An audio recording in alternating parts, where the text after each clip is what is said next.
ബിസ്മില്ലാഹിർ റഹ്മാനിർ റഹീം. അൽഹംദുലില്ലാഹി റബ്ബിൽ ആലമീൻ. വസല്ലല്ലാഹു അലാ നബീന മുഹമ്മദിൻ വഅലാ ആലിഹി വസ്വഹ്ബിഹി അജ്മഈൻ. അമ്മാ ബഅദ്.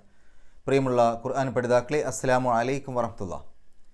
പരിശുദ്ധ ഖുർആനിലെ 59-ാം അധ്യായം സൂറത്തുൽ ഹഷറാണ് നമ്മൾ പഠിച്ചുകൊണ്ടിരിക്കുന്നത്. ഈ സൂറത്തിലെ 4 ആയത്തുകളാണ് ഇതിനകം നമ്മൾ മനസ്സിലാക്കിയത്. ഇന്ന് ഇൻഷാ അല്ലാഹ് 5-ാമത്തെ ഒരു ആയത്ത് നമുക്ക് നോക്കാം. അഊദു ബില്ലാഹി മിനശ് ശൈത്വാനിർ റജീം. മാ ഖതഅതും മിൻ ലീനത്തിൻ ഔ തറക്തുമൂഹാ ഖായിമതൻ അലാ ഉസൂലിഹാ ഫബിഇസ്നില്ലാഹി വലിയുഖ്സിയൽ ഫാസിഖീൻ. കഴിഞ്ഞ ദിവസം നമ്മൾ മനസ്സിലാക്കി, അള്ളാഹുവിനോടും അവൻ്റെ ദൂതനോടും നളീർ ഗോത്രം ശത്രുത വെച്ച് പുലർത്തി. ആരാണോ അള്ളാഹുവിനോട് ശത്രുത വെച്ച് പുലർത്തുന്നത് അവർക്ക് വളരെ വലിയ ശിക്ഷയുണ്ട്. അള്ളാഹു അവർക്ക് ശിക്ഷ നൽകും.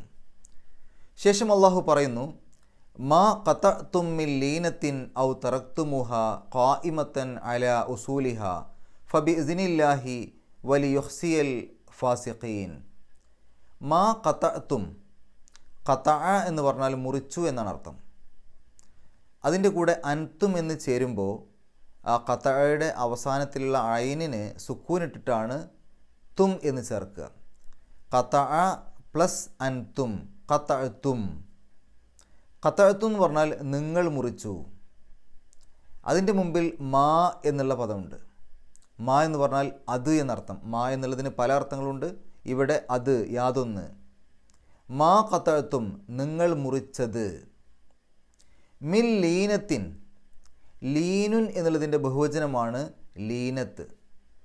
ലീനത്ത് എന്ന് പറഞ്ഞു കഴിഞ്ഞാൽ നല്ല മുന്തിയ തരം ഈത്തപ്പന മരങ്ങൾ. അതിൻ്റെ വിശദ വിവരങ്ങൾ നമുക്ക് വിശദീകരണത്തിന് സമയത്ത് പറയാം. മിൻ എന്ന് പറഞ്ഞാൽ ഇൽ നിന്ന്. അപ്പോൾ മിൻ ലീനത്തിൻ, ഈത്തപ്പന മരങ്ങളിൽ നിന്ന്. ഔ അല്ലെങ്കിൽ തറക്തുമൂഹ, തറക്ക എന്ന് പറഞ്ഞാൽ ഉപേക്ഷിച്ചു. തറക്ക എന്നുള്ളതിൻ്റെ കൂടെ അൻതും എന്ന് ചേർക്കുമ്പോൾ തറക്തും, നിങ്ങൾ ഉപേക്ഷിച്ചു. തറക്തുമൂഹ, നിങ്ങൾ അതിനെ ഉപേക്ഷിച്ചു, അല്ലെങ്കിൽ നിങ്ങൾ ആ ഉപേക്ഷിച്ചത്. ശരിക്ക് ആ തുടക്കത്തിലുള്ള മാ എന്നുള്ളതിലേക്ക് ഇത് ചേരും. അപ്പോൾ ഔ തറക്തുമൂഹ എന്ന് പറയുമ്പോൾ അല്ലെങ്കിൽ നിങ്ങൾ അതിനെ ഉപേക്ഷിച്ചത്. ഖായിമത്തൻ, ഖാമ എന്ന് പറഞ്ഞാൽ എണീറ്റ് നിന്നു എന്നാണല്ലോ. ഖായിമത്തൻ, നിൽക്കുന്ന നിലയിൽ, നിൽക്കുന്നതായിട്ട്. അല ഉസൂലിഹ, അല എന്ന് പറഞ്ഞാൽ മേൽ. ഉസൂൽ, അസുലിൻ എന്നുള്ളതിൻ്റെ ബഹുവചനമാണ് ഉസൂൽ. ഉസൂൽ എന്ന് പറഞ്ഞാൽ വേരുകൾ, മുരടുകൾ. ഉസൂലുഹ, അവയുടെ വേരുകൾ, അവയുടെ മുരടുകൾ. അല വരുമ്പോൾ ഉസൂലുഹ എന്നല്ല, ഉസൂലിഹ എന്നാവും. അല ഉസൂലിഹ, അവയുടെ വേരുകളിൽ, അവയുടെ മുരടുകളിൽ. ഫബി ഇസ്നില്ലാഹി, ഫ എന്നാൽ അത്, ബി കൊണ്ട്, ഇസ്നുൻ, അസിന എന്ന് പറഞ്ഞാൽ സമ്മതിച്ചു എന്നാണ്. ഇസ്നുൻ സമ്മതം. ബി ഇസിനി, സമ്മതം കൊണ്ട്. ആരുടെ? ബി ഇസിനില്ലാഹി, അള്ളാഹുവിൻ്റെ സമ്മതം കൊണ്ട്. ഫബി ഇസിനില്ലാഹി, എന്നാൽ അത് അള്ളാഹുവിൻ്റെ സമ്മതം കൊണ്ടാണ്, അല്ലെങ്കിൽ അതിന് അള്ളാഹുവിൻ്റെ സമ്മതമുണ്ട്.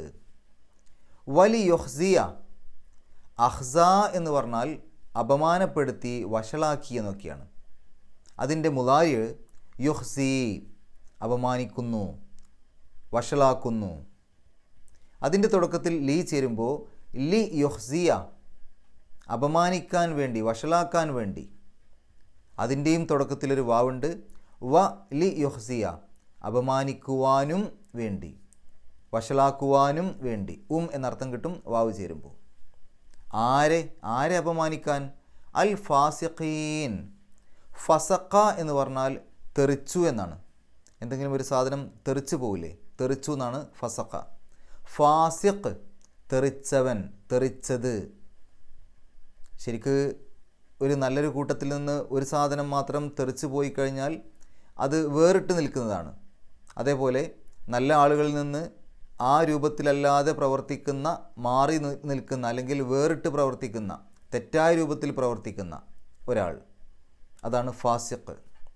അതിൻ്റെ ബഹുവചനമാണ് ഫാസിഖൂൻ, ഫാസിഖീൻ ഒക്കെ. ദുർജനങ്ങൾ, തോന്നിയവാസികൾ, തോന്നിയ പോലെ ചെയ്യുന്നവർ, തോന്നിയവാസികൾ, ദുർജനങ്ങൾ. അപ്പോൾ വലിയുഹ്സിയൽ ഫാസിഖീൻ, ദുർജനങ്ങളെ അപമാനിക്കുവാനും വേണ്ടി, അല്ലെങ്കിൽ തോന്നിയവാസികളെ, തെറിച്ചവരെ അപമാനിക്കുവാനും വേണ്ടി, വഷളാക്കുവാനും വേണ്ടി. ഒന്നിച്ച് ഈ ആയത്തിൻ്റെ അർത്ഥം പറയുമ്പോൾ മാ ഖതഅ്തും മിൻ ലീനത്തിൻ ഔ തറക്തുമുഹ ഖായിമത്തൻ അലാ ഉസൂലിഹ ഫബിഇദ്നില്ലാഹി വലിയുഹ്സിയൽ ഫാസിഖീൻ. നിങ്ങൾ ഈത്തപ്പന മരങ്ങൾ മുറിച്ചതും അവയെ മുറിക്കാതെ അവയുടെ മുരടുകളിൽ നിലനിർത്തിയതുമൊക്കെ അള്ളാഹുവിൻ്റെ അനുമതി പ്രകാരമാണ്. അത് ആ ദുർജനങ്ങളെ വഷളാക്കുവാനും അവരെ അപമാനപ്പെടുത്തുവാനും വേണ്ടിയാണ്. ഇതാണ് ഈ ആയത്തിൻ്റെ ഒന്നിച്ചുള്ള അർത്ഥം. ഇനി നമുക്ക് വിശദീകരണത്തിലേക്ക് പോകാം. ഇവിടെ നമ്മൾ ചില കാര്യങ്ങൾ മനസ്സിലാക്കാനുണ്ട്. എന്താണ് ഈ ആയത്ത് ഇറങ്ങാനുണ്ടായ പശ്ചാത്തലം? നമുക്കറിയാം, നളീർ ഗോത്രം അവരോട് ആ സ്ഥലം വിട്ട് പോകാൻ വേണ്ടി പറഞ്ഞപ്പോൾ അവരത് നിഷേധിച്ചു. അവരവരുടെ കോട്ടകളിൽ അഭയം തേടി. അവരവരുടെ കോട്ടകൾക്കുള്ളിൽ പ്രവേശിച്ചു, അവിടെ ഇരുന്നു, പുറത്തു പോകുന്നില്ല. മുസ്ലിമീങ്ങൾ അവരെ ഉപരോധിച്ചു. അവരെ അവിടുന്ന് പുറത്താക്കാൻ വേണ്ടിയിട്ട് ആ കോട്ട വളഞ്ഞു, ഉപരോധം ഏർപ്പെടുത്തി. ആ സമയത്ത് ആ ഒരു ഉപരോധത്തിന് തടസ്സം നിൽക്കുന്നതായ ചില ഈത്തപ്പന മരങ്ങളുണ്ടായിരുന്നു. എന്ന് പറഞ്ഞാൽ ആ മുസ്ലിമീങ്ങളുടെ ആ കോട്ടയുടെ ഭാഗത്തേക്കുള്ള പ്രവേശനത്തിന് തടസ്സം നിൽക്കുന്ന ചില ഈത്തപ്പന മരങ്ങൾ, അത് മുസ്ലിമീങ്ങൾ മുറിച്ചു മാറ്റി. അത് ശരിക്ക് ആ മരങ്ങൾ ആ കോട്ടയ്ക്കുള്ള ഒരു സംരക്ഷണമാണ്. ആ കോട്ടയെ തടുക്കുന്ന, കോട്ടയ്ക്ക് സംരക്ഷണം നൽകുന്ന ഒരു സംരക്ഷണ വലയമാണത്. അത് മുസ്ലിമീങ്ങൾ മുറിച്ചു മാറ്റി. എന്നാലാണ് അങ്ങോട്ട് എളുപ്പത്തിൽ അടുക്കാൻ പറ്റുക, ആ കോട്ടയുടെ അടുത്തേക്ക് ചെല്ലാൻ പറ്റുക. അതിൽ തന്നെ ഏത് തരം ഈത്തപ്പന മരങ്ങളാണ് മുറിച്ചത് എന്നുള്ള കാര്യത്തിൽ അഭിപ്രായ വ്യത്യാസമുണ്ട്. ലീനത്ത് എന്നുള്ള ആ ഒരു പദത്തിന് അജ്വ പോലെയുള്ള മുന്തിയ തരം കാരക്ക നൽകുന്ന ഈത്തപ്പന മരങ്ങൾ എന്നുള്ള അർത്ഥമുണ്ട്. ചില ഭാഷാ പണ്ഡിതന്മാർ പറഞ്ഞത് അജ്വയും ബർണിയയും ഒഴികെയുള്ള മറ്റു തരം ഈത്തപ്പഴങ്ങൾ നൽകുന്ന ഈത്തപ്പന മരങ്ങളാണെന്നാണ്. മറ്റു ചിലർ പറഞ്ഞത് വളരെയധികം ആകർഷണീയമായ നിറങ്ങളുള്ള മുന്തിയ തരം ഈത്തപ്പഴങ്ങൾ നൽകുന്ന ഈത്തപ്പന മരം എന്നാണ്. മറ്റൊരു അഭിപ്രായം വളരെയധികം മാർദ്ദവമുള്ള മൃദുവായ ഈത്തപ്പഴങ്ങൾ നൽകുന്ന ഈത്തപ്പന മരം എന്നാണ്. ഏതായാലും ചുരുക്കി ഇങ്ങനെ മനസ്സിലാക്കാം, അത് വളരെയധികം മുന്തിയ തരം ഈത്തപ്പന മരങ്ങളായിരുന്നു. സാധാരണ നഹ്ലത്ത് എന്നാണല്ലോ ഈത്തപ്പന മരത്തിന് പറയാം. ഇവിടെ ലീനത്തുൻ എന്ന് പറഞ്ഞത് മുന്തിയ തരം ഈത്തപ്പന മരങ്ങളാണ്. ആ മരങ്ങൾ മുറിച്ചത് തന്നെ ശരിക്കു പറഞ്ഞാൽ നമുക്കറിയാം, ഒരു യുദ്ധത്തിൻ്റെ സമയത്ത് മരങ്ങളൊന്നും മുറിക്കാൻ പാടില്ല എന്നുള്ളതാണ് പൊതുവായിട്ടുള്ള നിയമം. പക്ഷേ ഇവിടെ എന്തുകൊണ്ടാണ് ഇങ്ങനെ മുറിച്ചത്? ഇതൊരുപാട് തെറ്റായ പ്രചരണങ്ങളൊക്കെ ഉണ്ടാക്കി. അവിടെ ജൂതന്മാരും കപടവിശ്വാസികളും പറഞ്ഞ് പ്രചരിപ്പിച്ചു, കണ്ടോ മുസ്ലിമീങ്ങൾ അവർ ഈ കൃഷികളൊക്കെ നശിപ്പിക്കുന്നു, അതൊരു തെറ്റായ നീക്കമാണല്ലോ, യുദ്ധത്തിന് അങ്ങനെ പാടില്ല, യുദ്ധത്തിൻ്റെ സമയത്തൊന്നും മരങ്ങൾ മുറിച്ചു മാറ്റാൻ പാടില്ല എന്നുള്ള പൊതു നിയമത്തിനെതിരാണത് എന്നൊക്കെ അവർ പറഞ്ഞ് പ്രചരിപ്പിച്ചു. ഈ ഒരു സമയത്താണ് അള്ളാഹു സത്യവിശ്വാസികൾക്ക് അതിൻ്റെ കൃത്യമായ ഒരു കാര്യം പറഞ്ഞു കൊടുക്കുന്നത്. ആ മുറിച്ചതൊക്കെ തന്നെയും അള്ളാഹുവിൻ്റെ അനുമതി പ്രകാരമാണ്. അള്ളാഹുവിൻ്റെ അനുമതിയുണ്ട് അങ്ങനെ ചെയ്യാൻ. കാരണം ഇതൊരു പൊതു നിയമത്തിൽപ്പെട്ടതല്ല. ഒരു യുദ്ധത്തിൻ്റെ സമയത്ത് കൃഷികൾ നശിപ്പിക്കുന്ന, മരങ്ങൾ മുറിക്കുന്ന ആ ഒരു നശീകരണ പ്രവർത്തനത്തിൽ, ഒരു ഫസാദ് ഉണ്ടാക്കുന്ന പ്രവർത്തനത്തിൽപ്പെട്ടതല്ല ഇത്. ഇത് മുസ്ലിമീങ്ങളുടെ ആ ഒരു ഉപരോധത്തിന് തടസ്സം നിൽക്കുന്ന തരത്തിലുള്ള ആ ഒരു ഉപരോധത്തിൻ്റെ ആവശ്യാർത്ഥം മുറിച്ചു മാറ്റേണ്ടി വന്ന ചില ഈത്തപ്പന മരങ്ങളാണ്. ചിലതെല്ലാം മുറിച്ചു. അവരുടെ ആ ഒരു പ്രവേശനത്തിന് പ്രയാസം നിൽക്കാത്ത തരത്തിലുള്ള മരങ്ങൾ മുറിക്കാതെയും വെച്ചു. അതാണ് അവയുടെ മുരടുകളിൽ ഉപേക്ഷിച്ചവ, ബാക്കിയാക്കിയവ എന്ന് പറയുന്നത്. അപ്പോൾ ഇത് അള്ളാഹുവിൻ്റെ അനുമതി പ്രകാരമാണ് ചെയ്യുന്നത് എന്നർത്ഥം. ഇത് തന്നെ അത് മുറിച്ചു മാറ്റാനുണ്ടായ സാഹചര്യത്തെക്കുറിച്ചും അഭിപ്രായ വ്യത്യാസമുണ്ട്. ഒരു അഭിപ്രായം, അത് നബി സല്ലല്ലാഹു അലൈഹി വസല്ലമ കൽപ്പിച്ചതിന് ശേഷമാണ് മുസ്ലിമീങ്ങൾ ആ തരത്തിൽ മുറിച്ചത്. എന്നാൽ രണ്ടാമതൊരു അഭിപ്രായം, ഇത് നബി സല്ലല്ലാഹു അലൈഹി വസല്ലമ പറയാതെ തന്നെ മുസ്ലിങ്ങൾ ആ രൂപത്തിൽ മുറിച്ചു. പിന്നീട് അവർക്ക് തന്നെ, ആ മുസ്ലിങ്ങൾക്ക് തന്നെ അഭിപ്രായ വ്യത്യാസം ഉണ്ടായി. കുറച്ച് പേർ അത് മുറിക്കാമെന്നും കുറച്ച് പേർ അത് മുറിക്കുന്നത് ശരിയല്ല എന്നുള്ള ആ ഒരു അഭിപ്രായ വ്യത്യാസം വന്ന സമയത്ത് അള്ളാഹു ഈ ആയത്ത് നബി സല്ലല്ലാഹു അലൈഹി വസല്ലമക്ക് ഇറക്കി. ഈ രൂപത്തിലൊക്കെ അഭിപ്രായ വ്യത്യാസമുണ്ട്. മറ്റൊരു അഭിപ്രായം, നബി സല്ലല്ലാഹു അലൈഹി വസല്ലമക്ക് അള്ളാഹു അത് മുറിക്കാനുള്ള അനുവാദം കൊടുത്തു, അത് മുറിച്ചു. പക്ഷേ ആളുകൾക്കിടയിൽ, മുസ്ലിമീങ്ങൾക്കിടയിൽ വ്യത്യസ്തമായ അഭിപ്രായങ്ങൾ വന്നു. അപ്പോൾ ഈ ഒരു ആയത്ത് അവതരിച്ചതോടുകൂടി മുസ്ലിമീങ്ങളുടെ മനസ്സിലുണ്ടായിരുന്ന ആ ഒരു അഭിപ്രായ വ്യത്യാസത്തിന്, അല്ലെങ്കിൽ അവരുടെ ആ സംശയത്തിന് ഒരു പരിഹാരമായി. അത് അള്ളാഹുവിൻ്റെ അനുമതി പ്രകാരം അള്ളാഹു അനുവദിച്ച കാര്യമാണ് എന്നുള്ള കാര്യം അവർക്ക് ബോധ്യപ്പെട്ടു. ഇനി എന്തിനാണ് അള്ളാഹു ആ മരങ്ങൾ മുറിക്കാൻ അനുവാദം നൽകിയത്? നമ്മൾ പറഞ്ഞു, അങ്ങോട്ടുള്ള മുസ്ലിമീങ്ങളുടെ പ്രവേശനത്തിന് തടസ്സം നിൽക്കുന്ന മരങ്ങളാണ് മുറിച്ചത്. പക്ഷേ അങ്ങനെ അത് മുറിച്ചത് കൊണ്ട് അള്ളാഹു ആ ഒരു തരത്തിൽ അത് മുറിക്കാൻ അനുവാദം നൽകാനുള്ള കാരണം എന്താണ്? അതിൻ്റെ കാരണം അവർക്ക്, ആ ഫാസിഖീങ്ങൾക്ക്, ആ തോന്നിയവാസികൾക്ക് അപമാനമുണ്ടാക്കാൻ വേണ്ടിയിട്ടാണ്. എങ്ങനെയത് അപമാനം ഉണ്ടാക്കുക? ഈത്തപ്പന മരങ്ങൾ മുറിച്ചു എന്നുള്ളത് കൊണ്ട് അവർക്ക് എങ്ങനെ അപമാനം ഉണ്ടാവുക? ഒന്ന്, അത് അവരുടെ ഒരു അഭിമാനമായിരുന്നു, അവരുടെ പ്രൗഢിയായിരുന്നു അവരുടെ ആ ഈത്തപ്പനത്തോട്ടം.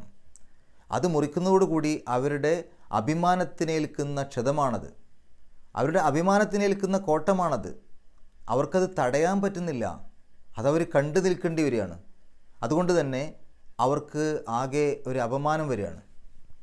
ഇനി അവർക്ക് നാട് വിടേണ്ട അവസ്ഥ വരികയാണ്. കാരണം അതില്ലാതായി കഴിഞ്ഞാൽ പിന്നെ ആ കോട്ടയിലേക്ക് മുസ്ലിമീങ്ങൾക്ക് എളുപ്പത്തിൽ ചെല്ലാം.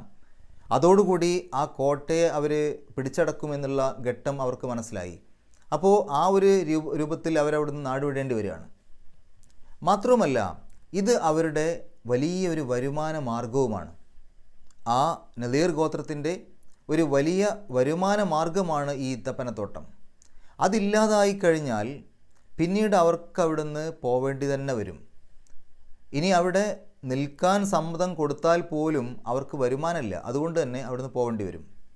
ഇനി പോയതിന് ശേഷം പിന്നീട് തിരിച്ചിങ്ങോട്ട് തന്നെ വരാൻ പോലും പറ്റാത്ത രൂപത്തിൽ അവർക്ക് അവരുടെ സാമ്പത്തികമായ ഒരു ഇടിവാണ് അവിടെ സംഭവിക്കുന്നത്. ഇത്തരം കാരണങ്ങൾ കൊണ്ടൊക്കെ തന്നെയും ആ മരങ്ങൾ മുറിച്ചു മാറ്റുക എന്നുള്ളത് അവരെ സംബന്ധിച്ചിടത്തോളം അവർക്ക് അപമാനമുണ്ടാക്കുന്ന കാര്യമാണ്. ഇതാണ് അള്ളാഹു സൂചിപ്പിച്ചത്, അത് അവർക്ക് അപമാനമുണ്ടാക്കാൻ വേണ്ടി, അല്ലെങ്കിൽ അവരെ വഷളാക്കാൻ വേണ്ടി എന്നുള്ളത്. നമുക്ക് ഈ ആയത്തിൽ വന്ന പാരായണ നിയമങ്ങൾ നോക്കാം. മാ ഖതഅ്തും, ഖതഅ്തും എന്നുള്ളതിൻ്റെ അവസാനത്തിൽ ഒരു സുക്കൂനുള്ള മീമുണ്ട്. തൊട്ടടുത്ത അക്ഷരം ഹറക്കത്തുള്ള മീമാണ്. ഹറക്കത്തുള്ള മീമിൻ്റെ തൊട്ട് മുമ്പ് സുക്കൂനുള്ള മീമ് വന്നാൽ രണ്ടും കൂടെ ചേർത്ത് ഷദ്ദുള്ള മീമായിട്ട് പറയണം. അപ്പോൾ ഖതഅ്തും മിൻ, അവിടെ മണിക്കണം, മണിച്ചിട്ട് വേണം പറയാൻ. ഷദ്ദുള്ള മീമാവുമ്പോൾ മണിക്കുമല്ലോ. ഇനി അവിടെ ആ ഷദ്ദുള്ള മീം അവിടെ ഇട്ട് കൊടുത്തിട്ട് തന്നെ ഉണ്ടാവും. മിൻ എന്ന് ശരിക്കും നമ്മൾ മിൻ എന്ന് എഴുതുമ്പോൾ ഷദ്ദില്ലാത്ത മീമാണ് എഴുതുക. പക്ഷേ ഇവിടെ മിൻ എന്ന് എഴുതിയെടുത്ത് ഷദ്ദ് കൊടുത്തിട്ടുണ്ടാവും ഖുർആനിൽ. എന്തുകൊണ്ടാണത്? അത് ഈ തജ്വീദിൻ്റെ നിയമപ്രകാരം ഹറക്കത്തുള്ള മീമിൻ്റെ തൊട്ട് മുമ്പ് സുക്കൂനുള്ള മീമ് വന്നപ്പോൾ രണ്ടും കൂടെ ചേർത്ത് ഷദ്ദുള്ള മീമായി എന്നുള്ളതാണ് അതിൻ്റെ അർത്ഥം. ഇനി മിൻ ലീനത്തിൻ എന്നുള്ളിടത്ത് മിൻ നൂനിന് സുക്കൂന് വന്നു. ലാമിൻ്റെ മുമ്പാണത്. ലാമിൻ്റെ മുമ്പ് സുക്കൂനുള്ള നൂന് വന്നാൽ ആ നൂനിനെ ലാമിലേക്ക് പൂർണ്ണമായിട്ടും ലയിപ്പിക്കുക, മണിക്കാനേ പാടില്ല. അപ്പോൾ മില്ലീനത്തിൻ, മില്ലീനത്തിൻ, മിൻ എൻ എന്നുള്ള ശബ്ദം കേൾക്കൂല. മില്ലീനത്തിൻ, ലാമിന് ശബ്ദമുള്ള പോലെയാണ് കേൾക്കുക. മില്ലീനത്തിൻ. ലീനത്തിൻ എന്നുള്ളതിൻ്റെ അവസാനത്തിൽ തെൻവീന് വന്നു. അത് ഹംസയുടെ മുമ്പാണ്. ഹംസയുടെ മുമ്പ് തെൻവീന് വന്നാൽ ഇൽഹാർ, വെളിവാക്കണം, നൂനിൻ്റെ ശബ്ദം പുറത്തേക്ക് കേൾക്കണം. അപ്പോൾ ലീനത്തിൻ, ലീനത്തിൻ എൻ എന്നുള്ള ശബ്ദം പുറത്തേക്ക് കേൾക്കണം. ലീനത്തിൻ ഔ, അവിടെ ആ ലീനത്തിൻ എന്നുള്ളിടത്ത് ഇൽഹാറാണെന്ന് പറഞ്ഞല്ലോ. ഇൽഹാറിൻ്റെ സമയത്തുള്ള തെൻവീനും നോക്കൂ, രണ്ട് വരകൾ ഒന്നൊന്നിൻ്റെ താഴെ കൃത്യമായിട്ട് എഴുതിയിട്ടുണ്ടാവും. അത് കണ്ടാൽ തന്നെ മനസ്സിലാക്കാം അവിടെ ഇൽഹാറാണ് നിയമമെന്ന്. മറ്റെല്ലാ സന്ദർഭങ്ങളിലും തെൻവീനിൻ്റെ വരകൾ രണ്ടും ഒരൽപ്പം തെറ്റിച്ചിട്ടാണ്. ഔ തറക്തുമൂഹ ഖായിമത്തൻ, ഖായിമത്തൻ എന്നുള്ള സ്ഥലത്ത് ഖാ എന്നുള്ള നീട്ടലിന് ശേഷം ഹംസയാണ്. അപ്പോൾ നീട്ടലും ഹംസയും അടുത്തടുത്ത് വന്നു ഒരേ പദത്തിൻ്റെ ഉള്ളിൽ, മദ്ദും ഹംസയും അടുത്തടുത്ത് വന്നു ഒരേ പദത്തിൽ. അങ്ങനെയാകുമ്പോൾ 4-5 അക്ഷരങ്ങളുടെ ദൈർഘ്യം നിർബന്ധമായും നീട്ടണം. അതിനെ സൂചിപ്പിക്കാൻ ഒരു അടയാളം അവിടെ മുകളിലിട്ടിട്ടും ഉണ്ടാവും. ഖായിമത്തൻ, ഖായിമത്തൻ എന്നതിൻ്റെ അവസാനത്തിൽ തെൻവീനാണ്. അതിനുശേഷം വന്നത് ഐനാണ്. ഐനിൻ്റെ മുമ്പ് തെൻവീന് വന്നാലും നേരത്തെ ഹംസയുടെ മുമ്പ് വന്ന സമയത്ത് പറഞ്ഞ പോലെ ഇൽഹാറാണ് നിയമം. അവിടെയും നമുക്ക് ആ തെൻവീന് നോക്കിയാൽ മനസ്സിലാവും, രണ്ട് വരകൾ ഒന്നതിൻ്റെ താഴെ കൃത്യമായിട്ട് എഴുതിയിട്ടുണ്ടാവും, ഇൽഹാറാണ്. അപ്പോൾ നൂനിൻ്റെ ശബ്ദം വെളിവായി കേൾക്കണം. ഖാ ഇമത്തൻ, എൻ എന്നുള്ള ശബ്ദം പുറത്തേക്ക് കേൾക്കണം. ഇനി അലാ ഉസൂലിഹ, അലാ എന്നുള്ളതിൻ്റെ അവസാനത്തിൽ മദ്ദാണ്, ഉസൂലിഹ എന്നുള്ളതിൻ്റെ തുടക്കത്തിൽ ഹംസയാണ്. അപ്പോൾ മദ്ദിന് ശേഷം ഹംസ വന്നു, അല്ലെങ്കിൽ ഹംസയുടെ മുമ്പ് മദ് വന്നു. രണ്ടും വ്യത്യസ്ത പദങ്ങളിലാണ്, അടുത്തടുത്താണെങ്കിലും വ്യത്യസ്ത പദങ്ങളിലാണ്. വ്യത്യസ്ത പദങ്ങളിലാണെങ്കിൽ അവിടെ 4-5 അക്ഷരങ്ങളുടെ ദൈർഘ്യം നീട്ടാൻ അനുവാദമുണ്ട്, നിർബന്ധമില്ല. അലാ ഉസൂലിഹ ഫബി ഇസിനില്ലാഹി വലിയുഹ്സിയൽ ഫാസിഖീൻ, അവസാനത്തെ ആ ഒരു നൂനിന് സുക്കൂനിട്ടിട്ട് നിർത്തുക. തൊട്ട് മുമ്പത്തെ അഖീ എന്നുള്ള നീട്ടൽ 6 അക്ഷരങ്ങളുടെ ദൈർഘ്യം വരെ നീട്ടാൻ അനുവാദമുണ്ട്. മദ് ആരിലാണത്. മദ് ആരിൽ എന്താണെന്നുള്ളത് നമുക്കറിയാമല്ലോ. അവസാനത്തെ ആ ഒരു പാരായണം നിർത്തുന്ന അക്ഷരത്തിന് നമ്മളായിട്ട് സുക്കൂന് കൊടുക്കുകയാണെങ്കിൽ അതിൻ്റെ തൊട്ട് മുമ്പുള്ള നീട്ടലിനെയാണ് മദ് ആരിൽ എന്ന് പറയാം. അത് 6 അക്ഷരങ്ങളുടെ ദൈർഘ്യം വരെ നീട്ടാൻ അനുവാദമുള്ള സ്ഥലമാണ്, നിർബന്ധമല്ല. ഇനി നമുക്ക് ഈ ഒരു ആയത്തൊന്ന് പാരായണം ചെയ്യാം, ശേഷം ഗ്രാമർ നോക്കാം. അഊസു ബില്ലാഹി മിനശ് ശൈത്വാനിർ റജീം. മാ ഖതഅ്തും മിൻ ലീനത്തിൻ ഔ തറക്തുമൂഹാ ഖായിമതൻ അലാ ഉസൂലിഹാ ഫബിഇസ്നില്ലാഹി വലിയുഹ്സിയൽ ഫാസിഖീൻ. ഇനി നമുക്ക് ഈ ഒരു ആയത്തിൽ വന്ന ഗ്രാമർ നോക്കാം. മാ ഖതഅ്തും, ഖതഅ എന്നുള്ളതിൻ്റെ കൂടെ അൻതും എന്ന് ചേരുമ്പോൾ ഖതഅ്തും എന്നാവും. മിൻ ലീനത്തിൻ, മിൻ എന്നുള്ളത് ഹർഫ് ജറാണ്. ഹർഫ് ജറ് എന്ന് പറഞ്ഞാൽ അതിന് ശേഷം വരുന്ന ഇസ്മുകൾക്ക് ജറ് കിട്ടും. സാധാരണഗതിയിൽ കസ്റുണ്ട്, അല്ലെങ്കിൽ കസ്ർ തൻവീനും ഉണ്ട്. അതുകൊണ്ടാണ് ലീനത്തുൻ എന്നുള്ള പദം ലീനത്തിൻ എന്ന രൂപത്തിൽ എഴുതിയത്. ലീനത്തിൻ എന്നാവുമ്പോൾ ജറ് കിട്ടി. കസ്ർ കൊണ്ടോ കസ്ർ തൻവീന് കൊണ്ടോ ആണ് ഏറ്റവും കൂടുതലായിട്ട് ജറ് കൊടുക്കുക. ഔ തറക്തുമൂഹ, തറക്ക എന്നുള്ള മാദിയായ പദത്തിൻ്റെ കൂടെ അൻതും എന്ന് ചേരുമ്പോൾ തറക്തും, അതിൻ്റെ കൂടെ ഹ എന്ന് ചേരുമ്പോൾ തറക്തുമൂഹ. ഖായിമത്തൻ എന്നുള്ളത് ഹാലിൻ്റെ പദം, അവസ്ഥയെ സൂചിപ്പിക്കുന്ന പദം, നിൽക്കുന്ന അവസ്ഥയിൽ, നിൽക്കുന്നതായിട്ട്.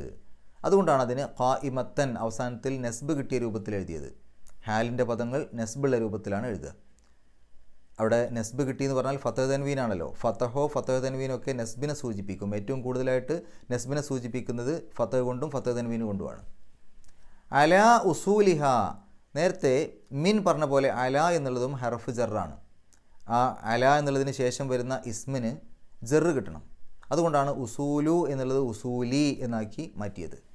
ഇനി ഫബി ഇസിനില്ലാഹി, അവിടെ ഇസിനുല്ലാഹി, അള്ളാഹുവിൻ്റെ അനുവാദം എന്നുള്ളതിന് ഇസിനുല്ലാഹി എന്നാണ് പറയാം.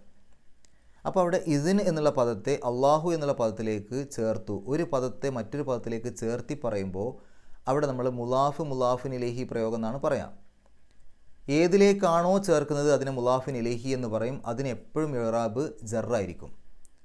ഇവിടെ അള്ളാഹു എന്നുള്ള പദത്തിലേക്കാണ് ചേർത്തിയത്, അതുകൊണ്ട് അള്ളാഹു എന്നുള്ള പദമാണ് മുലാഫിൻ ഇലൈഹി. അതിൻ്റെ ഇറാബ് ജറാണ്. സാധാരണ കസ്ർ കൊണ്ടോ കസ്ർ തൻവീൻ കൊണ്ടാണ് കൊടുക്കുക. അപ്പോൾ ഇവിടെ കസ്ർ ഇട്ടിട്ടുണ്ട്. ഇനി ഇസിനുൻ എന്നുള്ള പദം, ഇസിനു എന്നുള്ളത് മുലാഫാണ്. ആ മുലാഫ് എവിടെയാണ് ഇരിക്കുന്നത് എന്നുള്ളതിനനുസരിച്ച് അതിൻ്റെ ഇറാബ് മാറും. ഇപ്പോൾ ഇവിടെ ബിക്ക് ശേഷമാണ് ഇരിക്കുന്നത്. ബി എന്നുള്ളത് ഹർഫ് ജറാണ്. അതുകൊണ്ട് ഇസിനി എന്നായി മാറും, ബി ഇസിനി എന്നായി മാറും. ബി ഇസിനി എന്നായി മാറുന്നതോടുകൂടി അള്ളാഹു എന്നുള്ള ഉച്ചാരണം തന്നെ ലാഹി എന്നുള്ളതായിട്ട് മാറും. അപ്പോൾ ബി ഇസിനില്ലാഹി എന്ന് അങ്ങനെ വന്നതാണ്. ഇനി വലി യൊഹ്സിയ എന്നുള്ള ഭാഗം എടുക്കുകയാണെങ്കിൽ നമുക്കറിയാം അഹ്സ എന്നുള്ളതാണ് മാലി, യൊഹ്സി എന്നുള്ളത് മുലാരിയാണ്. ആ യൊഹ്സി എന്നുള്ളതിൻ്റെ മുമ്പിലാണ് ലീ വന്നത്. ശരിക്കും അവിടെ ലീ മാത്രമല്ല, ലീക്ക് ശേഷം ഒരു അൻ ഒളിഞ്ഞിരിക്കുന്നുണ്ടെന്നാണ് പറയാം. ലി അൻ, ലി അൻ, അന്ന് വന്നു കഴിഞ്ഞാൽ പിന്നെ യൊഹ്സിയ എന്ന് പറയണം. അന്നിന് ശേഷം വരുന്ന മുലാരിയായിട്ടുള്ള ക്രിയകൾക്ക് നെസ്ബ് കിട്ടും, സാധാരണഗതിയിൽ ഫതഹ് കൊണ്ട് അവസാനത്തിൽ. അതുകൊണ്ട് യൊഹ്സിയ എന്നാവും, അൻ യൊഹ്സിയ. പക്ഷേ ആ അൻ അവിടെ ഒളിഞ്ഞിരിക്കുകയാണ്. അപ്പോൾ അന്നില്ലെങ്കിലും ലി യൊഹ്സിയ എന്നുള്ള രൂപത്തിൽ നമ്മൾ പറയും. അങ്ങനെ അർത്ഥം പറയുന്ന സമയത്ത് ആൻ എന്നൊരർത്ഥം, അന്നിൻ്റെ ഒരു അർത്ഥം അവിടെ വരുന്നുണ്ട്. ലീ എന്ന് പറഞ്ഞാൽ വേണ്ടി, അൻ എന്ന് പറഞ്ഞാൽ ആൻ, അങ്ങനെ ആവാൻ വേണ്ടി. വലി യൊഹ്സിയ, അപമാനിക്കാൻ വേണ്ടി, ആൻ എന്നുള്ളൊരർത്ഥം അവിടെ വരുന്നുണ്ട്. അപ്പോൾ ആ അൻ എന്നുള്ളത് അവിടെ ഒളിഞ്ഞിരിക്കുന്നുണ്ട് എന്നാണ് നമ്മൾ പറയാം.